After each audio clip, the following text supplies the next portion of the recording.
بسم الله الرحمن الرحيم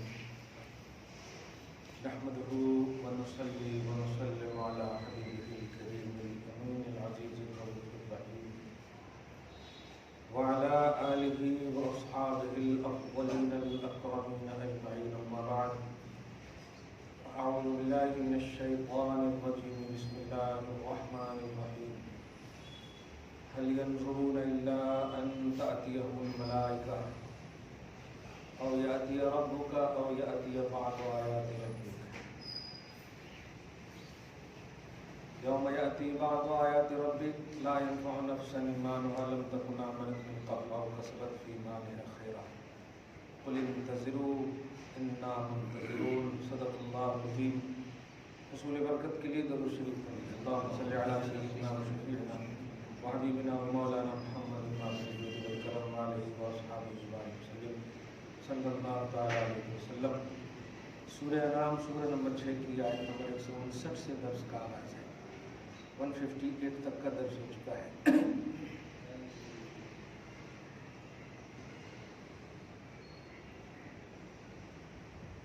اللہ کی آیتوں کو جھٹلانے والے،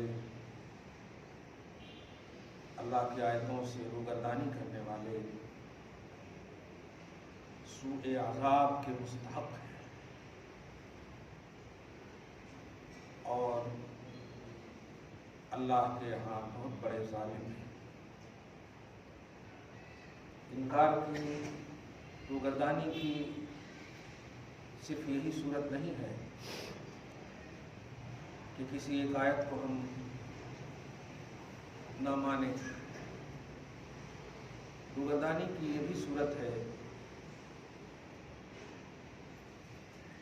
کہ مقصد قرآن کے تحت قرآن کا ایکسپلین نہ کیا جائے. نزول قرآن کا مقصد کیا ہے؟ امت کی رشد و ہدایت، اور اس رشد و ہدایت کا سرچشمہ صاحب قرآن محمد رسول اللہ صلی اللہ علیہ وسلم. اسی لیے جا بجا قرآن پاک کو بہت ساری جگہوں پہ نور کا بھی عنوان دیا گیا ہے، جو ظلمت کی ضد ہے، تاریکیوں کی ضد ہے. قرآن کی کسی بھی آیت سے اگر انسان کو کنفیوژن ہو، اس کا صاف مطلب یہ ہوا یا تو اس نے ٹھیک سے پڑھا نہیں یا پڑھانے والے نے اسے غلط پڑھایا ہے. تو صحیح ترجمہ اور ترجمانی نہ کرنا بھی انکار کی منزل میں ہے اور اللہ کے نزدیک ظالم کی کٹہری میں کھڑا ہوگا. اللہ آپ کو ہم سب کو مقصد قرآن کے حصول کا صادق جذبہ نصیب فرمائے. آیت نمبر 159 میں نہایت ہی اہم پہلو ہے. کس چیز کا انتظار کر رہے ہیں لوگ؟ ایک عنوان ہے، هل ينظرون الا، کاہے کا انتظار کر رہے ہیں. مٹھ زبان میں کاہے کا انتظار کر رہے ہیں. کیوں نہیں مان رہے ہیں لوگ؟ 2 سال 3 سال تقریباً ہو گئے. جھوٹ جتنا بھی بول لے دنیا اور ارباب اقتدار، لیکن سچائی یہی ہے کہ ویکسین وغیرہ کا مسئلہ فراڈ ہے، دھوکہ ہے. کیونکہ کورونا کی تشخیص جب ہوئی ہی نہیں تو علاج کیسے؟ ڈائگنوسٹک ہوئی نہیں کہ ایگزیکٹ بیماری ہے کیا، تو پھر یہ علاج کیسے؟ یہ فراڈ، یہ دھوکہ. اللہ آپ کو کوسوں دور رکھے اور اسے بھی آپ سے کوسوں دور رکھے اور محفوظ فرمائے ہر فکری، ظاہری، باطنی بلا وبا سے. تو اتنا اللہ کی جانب سے نشانیاں قدرت کی آنے کے باوجود تب حالات کے حساب سے ترجمہ کرو. کس چیز کا انتظار ہے؟ کیوں نہیں مان رہے ہو خدا کو؟ کیوں نہیں جھک رہے ہو خدا کی بارگاہ میں؟ هل ينظرون، کاہے کا انتظار کر رہے ہیں لوگ؟ کیا اس بات کا انتظار کر رہے ہیں کہ ملائکہ عذاب نازل ہو؟ اللہ ان تأتیہم الملائکہ، عذاب کے فرشتے نازل ہوں تب مانیں گے خدا کو؟ او یأتی ربک، یا خود رب آ کر بتا دے تب مانیں گے خدا کو؟ او یأتی بعض آیات ربک، یا اے حبیب آپ کے رب کی کوئی نشانی ڈیفیکلٹ ظاہر ہو تب بتا دے۔ آپ امت محمدیہ میں بھی عرب کے کفار کا مطالعہ کریں گے، 7 سال تک انہیں بھی قحط میں مبتلا کیا گیا تھا۔ تاریخ اٹھا کر دیکھیں گے تو قحط میں مبتلا وہ لوگ بھی ہوئے، آدم خوری تک کا معاملہ آ چکا تھا ایسا۔ اور حیدرآباد میں تو آسانی سے سمجھ سکتے ہیں، اپنا جو مدینہ مارکیٹ ہے، یہاں سے پیسہ جاتا تھا عرب کو۔ یہ پیسہ کیوں جاتا تھا؟ ہاں، اللہ پاک شہر علی کی مدد فرمائے، حفاظت فرمائے۔ تو بہت بڑا محبوبوں کا یہ شہر ہے، اللہ کب کس سے کام لے لیتا پتہ نہیں۔ اللہ ہم سب کی مدد فرمائے۔ تو کیا اللہ کے عذاب اور اللہ کی نشانیوں کا انتظار کر رہے ہیں؟ یوم یاتی بعض آیات ربک، اب سنیے یہاں پر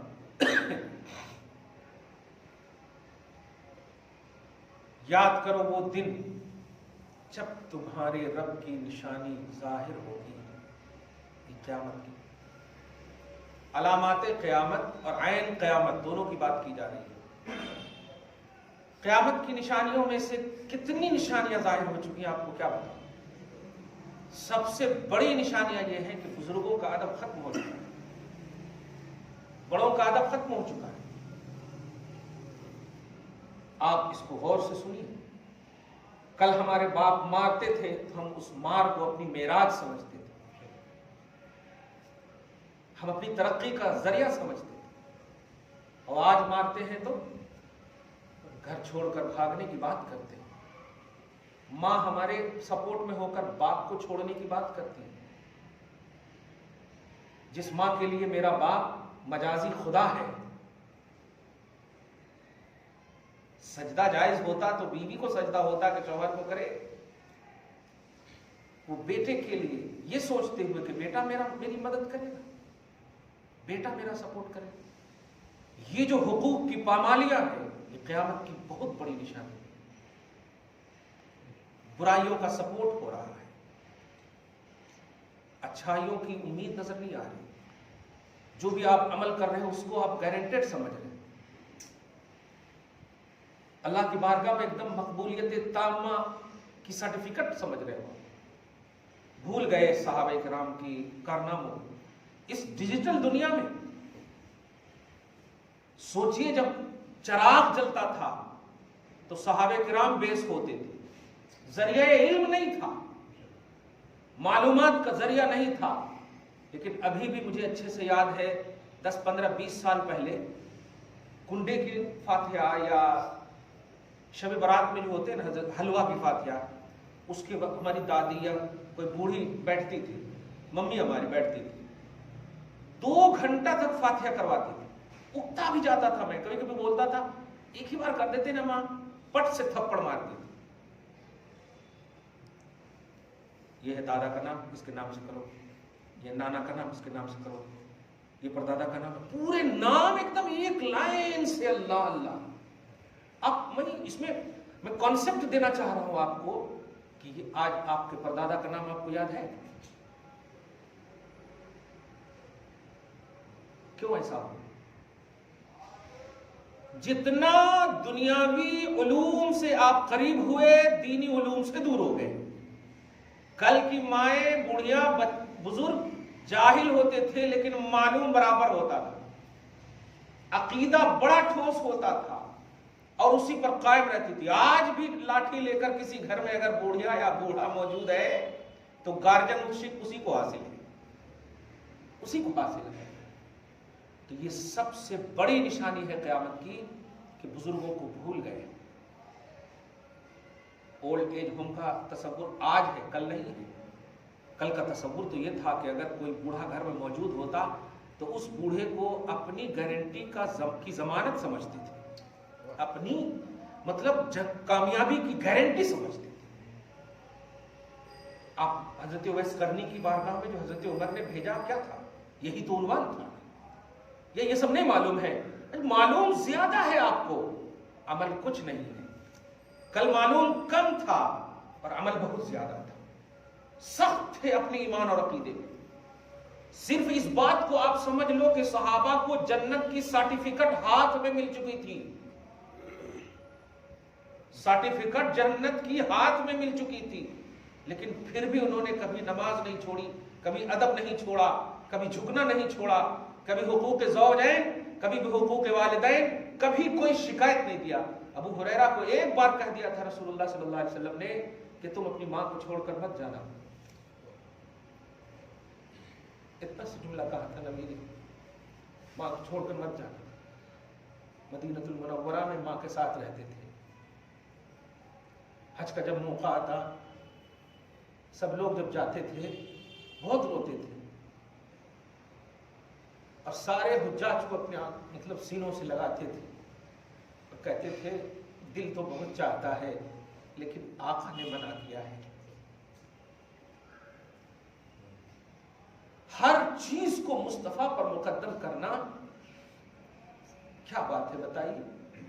آج اگر پوچھئے کسی کے جانے والے نفل عمرہ کرنے والے کو کہ ماں بیمار ہے، اڑوس پڑوس میں شادی کا مسئلہ ہے، اللہ ہے نا، اس طرح کا جواب دیتے ہیں آج امت کے لوگ. یہی ہے حقوق، یہی ہے معاشرتی عنوان. نفل کی اجازت کس نے دی ہے آپ کو عمرہ کرنے کا؟ اور عمرہ کرنا سب سے پہلے خدا کی بارگاہ میں مقبولیت کو آپ سیلفی سمجھ رہے ہو وہاں جا کر. اتنا عام کیسے ہو گئے؟ تو جتنی ترقی دنیا میں آپ قریب ہوتے چلے گئے اتنے ہی اللہ اور رسول سے دور ہو گئے. یہ نشانی ہے بہت بڑی قیامت کی. نبی علیہ الصلوۃ والسلام نے اس کو اس انداز میں فرمایا، یرفع العلم ویکسر الجہل. علم اٹھ جائے گا، جہالت عام ہو جائے گی. اٹھ جانے کا مطلب یہی ہے کہ علم تو بہت ہے آپ کے پاس، عمل نہیں. صحابہ دیہاتی ہوتے تھے، کچھ نہیں جانتے تھے، لیکن جتنا جانتے تو اس پر پرفیکٹ عمل کرتے تھے. علوم آپ کے پاس بہت ہے، میں پڑھا اسی لیے تو ہے، مجھے معلوم ہے. آج شرط رکھتی ہے پہلی رات میں ہماری بیویاں کہ سب سے بڑا گفٹ ہے اسمارٹ فون دے دو یا کوئی گھر الگ سے دے دو، ہم تمہارے ماں باپ کے ساتھ نہیں رہیں گے. اور بیٹا بھی ایسا کہ بجائے میٹنگ کرنے کے بیوی کی بات مان کر کے ماں کے پاس روتا ہے، گڑگڑاتا ہے. تم نے کبھی ماں کی خواہش پوچھی؟ ارے وہ ماں جو تمہارے لیے صبح شام اکٹھا کر دی تھی آج کیسے نہیں کہے گی بیٹا اگر تو خوش ہے تو جا، تیری بیوی کے ساتھ تو خوش رہ. لیکن تو نے کبھی سمجھا تنہائی میں جب ماں روئے گی تو اپنے پیسے کو خوشی سمجھ رہا ہے، تو اپارٹمنٹ میں رہنے کو خوشی سمجھ رہا ہے، دعا کبھی نہیں ملے گی. یہ سب سے بڑی قیامت کی نشانی ہے.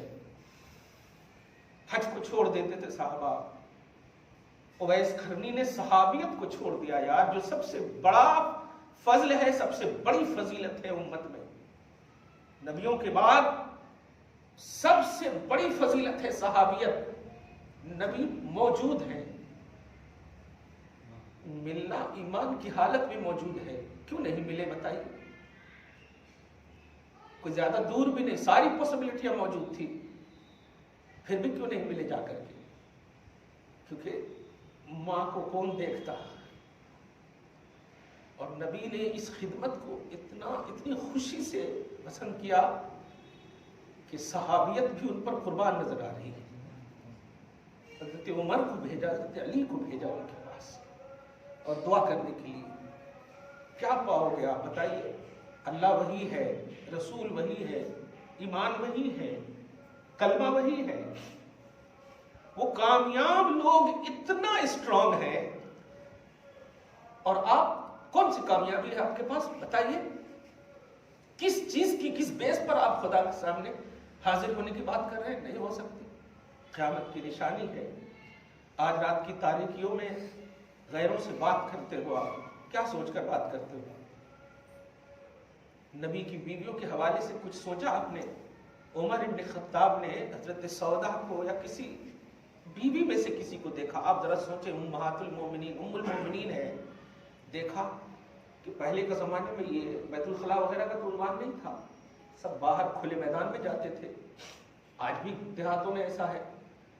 تو بہت تھوڑی ہائٹ میں تھی، حضرت عمر نے ایک دن دیکھ لیا، حضور کی بارگاہ میں آ کر عرض کی، یا رسول اللہ، کہ رات کی تاریکی میں یا پھر پردہ کے ساتھ اگر حکم دیں تو میری خواہش یہی ہے کہ اس طرح سے نہ جانے دیں۔ اپنی خواہش کا اظہار کیا، مطلب رسپیکٹ، عورت اور نسوانیت کی عزت دیکھیے۔ اس سے پہلے کہ حضور صلی اللہ علیہ وسلم ان کو کچھ بولتے، اللہ پاک نے آیت حجاب اتار دیا ہے، پردے کی آیت تو اتار دیا ہے۔ آپ تو وہ تھے یار کہ خدا کے رسول سے گزارش کرتے تو اللہ ڈائریکٹلی فضل نازل کرتا تھا۔ آج اتنی دعائیں کعبہ کے اندر ناک رگڑ رہے ہو، دعا قبول نہیں ہو رہی ہے، کیونکہ تمہاری دعاؤں میں فیس بک پر آئیکن لوگو لگانا مقصود ہے، سیلفی لگانا مقصود ہو گیا ہے۔ یہ بالکل کسی بھی طرح سے امت محمدیہ کا اعزاز نہیں ہے۔ تم ماں باپ کے حقوق کو بھول گئے، بھائی بہنوں کے حقوق کو بھول گئے۔ نبی فرماتے ہیں جب گھر جاؤ تو اپنی بیٹیوں کے لیے اچھا تحفہ لو بنسبت بیٹوں کے، اپنے بھائیوں کے لیے اعلیٰ تحفہ نہ لو، اپنی بہنوں کے لیے اچھا تحفہ لو۔ آپ کے پاس ہے، آپ تو یہ کہتے ہو تمہاری شادی ہو گئی نا، کر کے دے دیے نا۔ سب کا یہ حال ہے۔ آج بھائی ہو آپ تو آپ ہے، آپ کے بھی بہن ہوئے ہوں گے تو ان کو وہ بھی اپنی بہن کو ایسے ہی کہتے ہوں گے۔ کیوں ہو گیا ایسا؟ آپ مسلمان ہو، ان باتوں کو سمجھیے۔ مسلمان ہو آپ، اب مسلمان کی رسپانسبلٹی کیا ہے؟ کلمہ وہی ہے جو صحابہ پڑھتے تھے، کلمہ وہی ہے جو آپ پڑھ رہے ہیں، لیکن انہیں جنت کی سرٹیفکیٹ کے باوجود انہوں نے کوئی حق ترک نہ کیا، کوئی حق ترک نہ کیا، بلکہ ہر حق کو تج دیا، مصطفیٰ جان رحمت صلی اللہ علیہ وسلم پر قربان کر دیا۔ جو نبی نے کہہ دیا ہے بس دی اینڈ، یہ تصور ہوا۔ ہمارے پاس ایسا ہے، ایک گراہک آ جاتا ہے، حی علی الصلاۃ ہونے کے باوجود آپ بس اسی کو ترجیح دیتے ہو، نہیں، یہ ناکامی ہے۔ تو اللہ فرماتا ہے کہ یاد کر جب تیرے رب کی نشانی، قیامت کی نشانی آ جائے گی تو لا ينفع نفسا ایمانہا، اس وقت نشانی دیکھ کر بھی اگر تو ایمان لانا چاہے گا تو تیرا ایمان نفع نہیں دے گا۔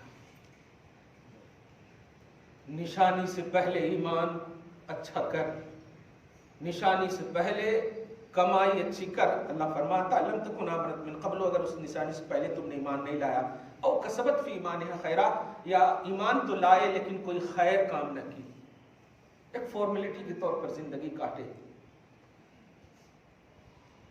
بار بار ایک جملہ کہتا ہوں میں، اور محسوس کر کے کہتا ہوں میں، آپ ظاہری طور پر اتنے اچھے مت رہیے، چلے گا، لیکن باطنی طور پر آپ اچھے رہیے۔ کبھی دھوکہ مت کیجیے، خود سے مت دھوکہ کیجیے، سنت ترک مت کیجیے، نفل کی کثرت کیجیے۔ آپ کچھ نہیں ہے، خدا کی قسم، حضرت امام اعظم کے مقابلے میں، غوث اعظم کے مقابلے میں، صحابہ کے مقابلے میں کچھ نہیں ہے آپ کے پاس، لیکن عمل کی کوانٹیٹی ان کی بارگاہوں میں دیکھیے تو عمل خود فخر کرتا ہے ان پر۔ اتنا عمل، اتنے نوافل، باپ رے باپ۔ غوث پاک کو تو آواز تک آئی ہے کہ بہت دن سے تم سوئے نہیں ہو، سو جاؤ عبد القادر۔ بتائیے، غلط بات تو تھی نہیں، لیکن عبد القادر نے ایسے عالم میں بھی ایک پاؤں پہ کھڑے رہ کر پورے قرآن کی تلاوت کو ترجیح دیا اور کہا نہیں، یہ نفس کہہ رہا ہے، یہ خدا کی مرضی نہیں ہو سکتی۔ آپ بتائیں تو کیا ہے؟ امتی ہی تو ہے، کوئی اور تو نہیں ہے نا، امتی ہے نا، بندے ہیں نا، کیوں یہ شرف ملا؟ آج آپ کی زبان میں وہ سب تاثر کیوں نہیں ہے؟ قتل کر رہے ہو بھائیوں کو، ذرا سی کچھ ہو جاتا ہے فوراً گالیوں کے انبار لگا دیتے ہو، پھر آتے ہو اللہ کی بارگاہ میں عبادت کرنے کے لیے۔ اللہ تمہاری عبادت کا محتاج ہے؟ عبادت کی بنیاد پر تمہیں پسند کرتا ہے؟ نہیں، مصطفیٰ کی بنیاد پر تمہیں پسند کرتا ہے۔ تم مصطفیٰ والے بنو۔ نماز، عبادت، حج، زکوٰۃ، یہ سب پہلو تو سب کے پاس تھا، ساری امتوں کے پاس کامن ہے۔ یہ تمہارا جو آئیڈینٹی فائل ہے وہ ہے مصطفیٰ جان محمد صلی اللہ علیہ وسلم کے حوالے سے۔ میں نے 2 مثال دی، حضرت ابو ہریرہ کی اور حضرت اویس قرنی کی۔ زندگی میں یاد رکھیے گا، یہ وہ ہیں جن سے خوشی کا صرف اپنے پرسنلی طور پر نبی نے اظہار نہیں فرمایا ہے، پریکٹیکلی طور پر اظہار فرمایا ہے، اور دوسروں کو ترغیب بھی عطا فرمائی ہے، ترغیب بھی عطا فرمائی ہے۔ اب آپ سوچ لیں کہ آپ کتنے معیار کے ہیں۔ اللہ فرماتا ہے کہ جس نے اپنے ایمان میں کوئی چیز نہ کمایا، ایمان کی زندگی پانے کے درمیان اور قیامت کی نشانی سے پہلے، تو اللہ فرماتا لا ينفع نفسا، اس جان کو نہ تو ایمان فائدہ دے سکتا ہے۔ آپ قرآن پاک اٹھا کر دیکھیں گے 11 نمبر 11 میں، تو فرعون نے ایمان لایا ہے کہ نہیں؟ کہا تھا آمنت بالذی آمنت بہ بنو اسرائیل، میں اس اللہ پر ایمان لاتا ہوں جس اللہ پر بنی اسرائیل نے ایمان لایا۔ تو اللہ فرماتا الآن وقد عصیت قبل وکنت من المفسدین، میرا عذاب دیکھ لیا تب ایمان لاتا۔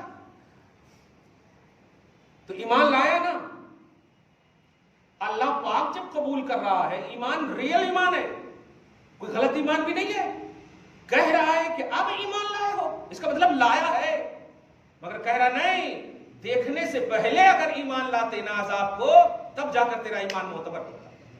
تو کیا آپ ہم انتظار کر رہے ہیں کہ ہمیں عذاب آئے، ہمیں بلا لگے، ہمیں مصیبت پڑے، پھر جا کر کے آپ کہو گے دعا کریں، پھر جا کر آپ جھکو گے اللہ کی بارگاہ میں، پھر جھکو گے ماں کے قدم میں، پھر بزرگوں سے آپ دعا کی درخواست کرو گے؟ اگر پہلے ہی سے یہ شروع کر دو تو آئے گی ہی نہیں بلا، الحمدللہ آئے گی نہیں مصیبت، الحمدللہ آنے والی بھی ہوگی تو بھاگتی چلی جائے گی۔ پہلے ہی سے آپ تیاری کر کے رکھو نا۔ اللہ آپ کو ہم سب کی مدد فرمائے۔ رب فرماتا میرے حبیب قل انتظروا انا منتظرون، اے لوگو اگر ایسی سوچ ہے کہ تم عذاب کا انتظار کر رہے ہو اور میرے آنے سے بھی تمہیں کوئی فائدہ نہیں مل رہا ہے ظاہری طور پر، تو سنو، انتظار کرو، انا منتظرون، میں بھی انتظار کرتا ہوں۔ آپ اس لفظ کو غور کریں گے نا تو حضور کی رحمت للعالمین کہ قدم میں بوسہ دینے کا من کرے گا۔ جب نبی اگر ایسا کہہ دیں تو آپ بتائیے، آپ کسی کھیت کے رہیں گے، جیسے آپ اگر کہہ دیں اپنے بیٹوں کو ٹھیک ہے بیٹا میں بھی انتظار کرتا ہوں تیری خوشی کا، اتنا سے صرف بول دیں، تو اگر غیرت مند بیٹا ہوگا نہیں جی ابا لگتا ہے ناراض ہو گئے، اتنا سے احساس ہوگا ناراض ہو گئے، یہ ناراضگی کے جملے ہیں۔ حبیب کہہ دیجئے انتظار کرو، میں بھی انتظار کرتا ہوں، لیکن میں کہتا ہوں اللہ حبیب سے ہم لوگوں کے لیے کہوائیے میری امتیوں عمل کرو میں تجھ سے خوش ہوں گا، امتیوں عمل کرو، اپنی رسپانسبلٹی نبھاؤ، میں تجھ سے خوش ہوں گا۔ خدا کرے ہمارے لیے یہ آیت نہ ہو، خدا کرے ہمارے لیے آیت نہ ہو، ہمارا ایمان قیامت سے پہلے سلامت رہے، ہمارا عمل قیامت سے پہلے سلامت رہے، اور خاتمہ ایمان پر ہم سب کو نصیب ہو۔ ایک آیت اور دیکھیے، ان الذین فرقوا دینہم وکانوا شیعا، بے شک وہ لوگ جو اپنے دین کو بانٹ دیے، وکانوا شیعا، اور فرقے میں ہو گئے، یہ قرآن پاک کا کانسیپٹ ہے۔ لست منہم فی شیء، میرے حبیب آپ ذمہ دار نہیں ہیں، لفظی ترجمہ تو کچھ ہوگا، ان میں سے کسی چیز میں آپ نہیں ہیں، مطلب آپ اس کی ذمہ دار نہیں ہیں۔ میں نے انہیں عقل دیا تھا اور عقل دینے کے ساتھ ساتھ نبی بھی بھیجا تھا، اب کیا چاہیے؟ عقل دیا تھا، نبی بھی بھیجا تھا، پھر بھی نہ عقل کا صحیح استعمال کیا نہ نبی کو مانے، تو لست منہم فی شیء، آپ ذمہ دار نہیں ہیں، میں نے جتنا دیا تھا۔ اب یوں سمجھیے نا، آپ بھوکے ہیں، کھانا دے دیا میں نے، اب نہ کھائیں تو ہم کیا کریں؟ پیاسے تھے، پانی دے دیا میں نے، نہ پیے تو ہم کیا کریں؟ اور وہ بھی پانی ایسا جسے محمد الرسول اللہ کہا جائے. اتنا اعلیٰ نبی ملا میرے حبیب. یہ بٹ گئے ہیں نا, بٹ گئے, آپ ٹینشن نہیں لیجیے. اس کا مطلب یہ ہوا کہ فرقہ میں بٹنا یہ اللہ پاک کے سامنے ہوا ہے, نبی کے سامنے ہوا ہے. اللہ آپ کو محفوظ فرمائے. لیکن حدیث پاک سنیے, نبی فرماتے ہیں صلی اللہ علیہ وسلم کہ یہودی 71 فرقے میں بٹ گئے, سب کے سب جہنمی ہوئے, ایک جنتی. عیسائی 72 فرقے میں بٹ گئے, سب کے سب جہنمی ہوئے, ایک جنتی. میری امت 73 فرقے میں بٹے گی, سب کے سب جہنمی ہوں گے, سواد اعظم ایک صرف جنتی. اور خوشخبری میں نے بتا دیا ہر طرح سے. نبی علیہ الصلوۃ والسلام سے ان لوگوں کے بارے میں نہیں پوچھا. کیا بات ہے, صحابہ کا معیار بھی سمجھیے کہ اپنی جو ہے اپنی کامیابی کے لیے کتنا حریص تھے وہ حضرات. وہ پوچھ سکتے تھے نا کہ بنی اسرائیل میں جو یہودی و نصارہ ان میں سے کون سا فرقہ جنتی تھا, پوچھ سکتے تھے. لیکن نہیں, یا رسول اللہ اپنے میں کون جنتی ہے بتا دیجئے, کیا بات ہے. فرمایا رسول اللہ آپ نے ابھی 73 کہا نا, 72 جہنمی ہے, ایک جنتی. تو وہ جنتی والا کون ہے بتا دیجئے. دیکھا بیس کس سے پوچھ رہے ہیں, یہ ہے جستجو. آج نالج کے حساب سے توریت میں یہ ہے, وید میں یہ ہے, یجر وید میں یہ ہے, اور آپ اسی کے پیچھے پڑ جا رہے ہیں. یعنی ان کے پاس کتنا علم ہے, دیکھو اتنا علم ہے. آپ علم حاصل کرنے کے لیے نہیں بھائیو, بلیو کرنے کے لیے بھیجے گئے ہو. بلیور ہو آپ, الحمدللہ. تصدیق کرو, بلیو کرو آپ, الحمدللہ. محنتیں دنیا کے لیے آپ کرو, لیکن جنت کی کمائی کے لیے بلیو کا پیمانہ لاؤ, تصدیق کا پیمانہ لاؤ. اللہ اس کے رسول کی جو ریئلٹی ہے اس کو آپ مانو. نبی علیہ الصلوۃ والسلام نے ارشاد فرمایا جو میرے اور میرے صحابہ کی طرز زندگی کو اپنائے گا, میرے اور میرے صحابہ کے عقیدے پر جو چلے گا وہی جنتی فرقہ ہے. کیا آپ چلتے ہیں؟ نبی کو پیدا کیا حضرت آمنہ نے, زیادہ دن تک نہیں, یہاں تک کہ دودھ بھی نہیں,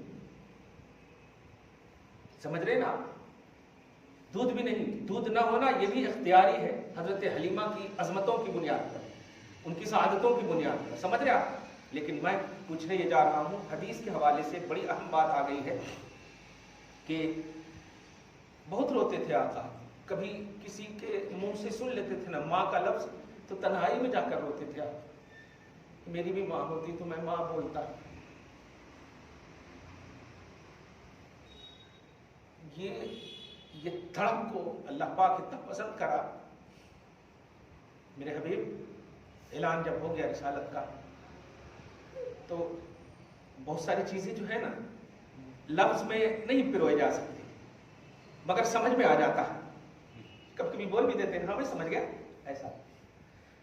حضور پاک صلی اللہ علیہ وسلم کیا نہیں چاہتے ہوں گے کہ میری امت اور میری غلام کے ماں باپ صحابیت کے شرف سے مشرف ہوں, اور میرے ماں باپ بولے نہیں لیکن کیا دل نہیں کہتا ہوگا بتائیے.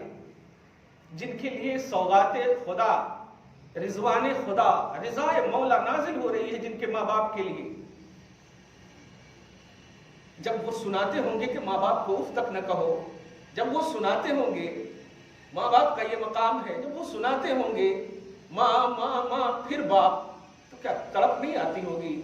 ارے ہم ہمارے ماں باپ کو دیکھے ہوں گے آپ, ہماری ماں کو کچن میں دودھ کے برتن کا اتنا اہتمام کرتی ہے کہ اگر اس کو گرم کرنا ہو نا تو دھویا ہوا بھی ہے تو پھر بھی دھوتی ہے, دھویا ہوا اگر رکھا ہوا ہو تو پھر بھی اسے دھوتی ہے کہ دودھ پھٹ نہ جائے.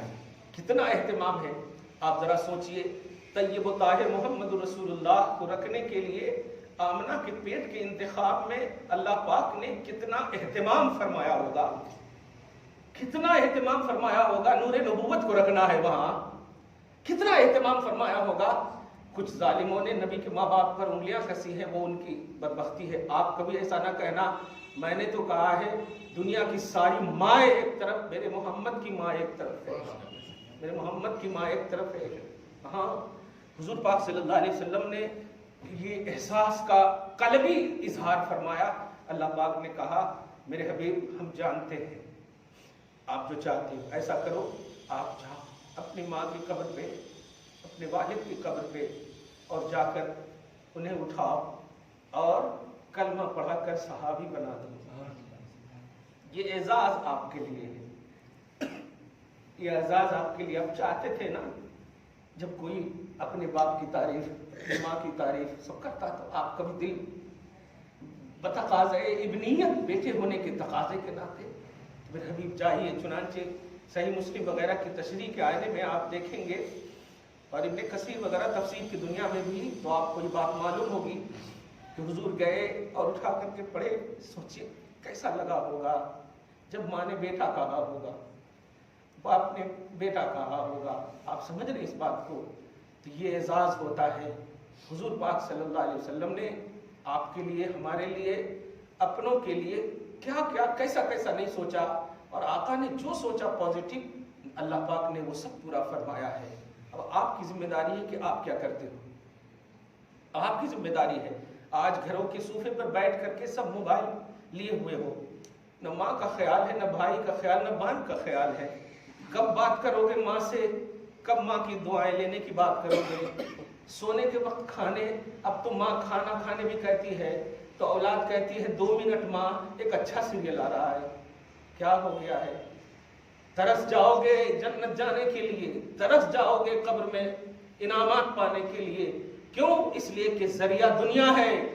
اگر دنیا میں تم نے اس کی تیاری نہ کی تو قبر میں پریشانی ہوگی، برزخ میں پریشانی ہوگی، حشر میں پریشانی ہوگی۔ اللہ پاک فرماتا ہے انما امرهم الی اللہ ثم ینبئهم بما كانوا یعملون۔ سارا معاملہ اللہ کی طرف جانے والا ہے، پھر ان سب کو اللہ پاک خبر دے گا، ان تمام کی جو وہ دنیا میں کرتے تھے۔ اس آیت یعنی 2 آیتوں کے تحت، آیت نمبر 160 کے تحت 2 آیتیں ہو گئی۔ ان دونوں آیتوں کے تناظر میں یہی کہوں گا، بدل ڈالیے اپنی زندگیوں کو، مت دیکھیے ادھر ادھر۔ دنیا میں جتنا کمانا ہے کمائیے، لیکن اس کمائی کا صحیح استعمال کیجیے، خود پر بھی کیجیے، اپنے اہل و عیال پر کیجیے، باپ ماں پر کیجیے، بال بچوں کو سیکنڈ راؤنڈ کی ترجیح دیجیے اور ماں باپ کو فرسٹ راؤنڈ کی ترجیح دیجیے۔ ماں باپ کی بنیاد پر حضور پاک صلی اللہ علیہ وسلم کی بخاری کی بڑی مشہور حدیث ہے کہ اللہ یہ پہاڑ ہٹا دے، پہاڑ ہٹا دے۔ اب دیکھے تھے نا وہ 3 مشہور واقعہ میں اشارہ کر دے رہا ہوں۔ ایک بار میرے بچے بہت بھوکے تھے مولا، اور میں اپنے ماں باپ کو دودھ دو کر کے وقت پر نہ پلا سکا۔ ماں میری سو گئی تھی، میں رات بھر انتظار کرتا رہا کہ اٹھے گی تو دودھ دوں گا انہیں۔ میرے بچے یتغازون حولیہ، میرے ارد گرد بار بار چیخ کر ابو جان بھوک سے جان نکل رہی ہے، پلا دو پلا دو۔ میں اپنی اولاد کی چیخ پکار تو سنتا رہا، لیکن ماں کے اٹھنے کا انتظار کیا، اور ماں پر اپنی اولاد کو قربان کرنا پسند کیا۔ جب میری ماں اٹھ کر بولی کہ کیا ہوا؟ اچھا تم نے دیر کر دیا تھا۔ اچھا ہاں ماں، بچے یہاں نہیں، بچے چیخ رہے، چیختے چیختے وہ بھی سو گئے، آواز آتی ہے، کھل جاتا ہے۔ یہ عمل اللہ کو اتنا پسند ہوا، کھل جاتا ہے۔ آج آپ اپنی اولاد کی خاطر ماں کو چھوڑ رہے ہو، بیوی کی خاطر ماں باپ کو چھوڑ رہے ہو، یہ کامیابی نہیں، یہ قیامت کی نشانی ہے۔ دعا کرو اللہ تعالیٰ آپ ہم سب کو شاد رکھے، آباد رکھے، ادب و احترام کی دنیا میں آبادی نصیب فرمائے، ہم سب کو ہر بلا و مصیبت سے محفوظ فرمائے، ہر پریشانی سے نجات عطا فرمائے، نسلوں کی بخشش فرمائے، نسلوں کی حفاظت فرمائے۔ وصلی اللہ تعالیٰ علی خیر خلق محمد وآلہ وصحبہ اجمعین برحمتک یا ارحم الراحمین۔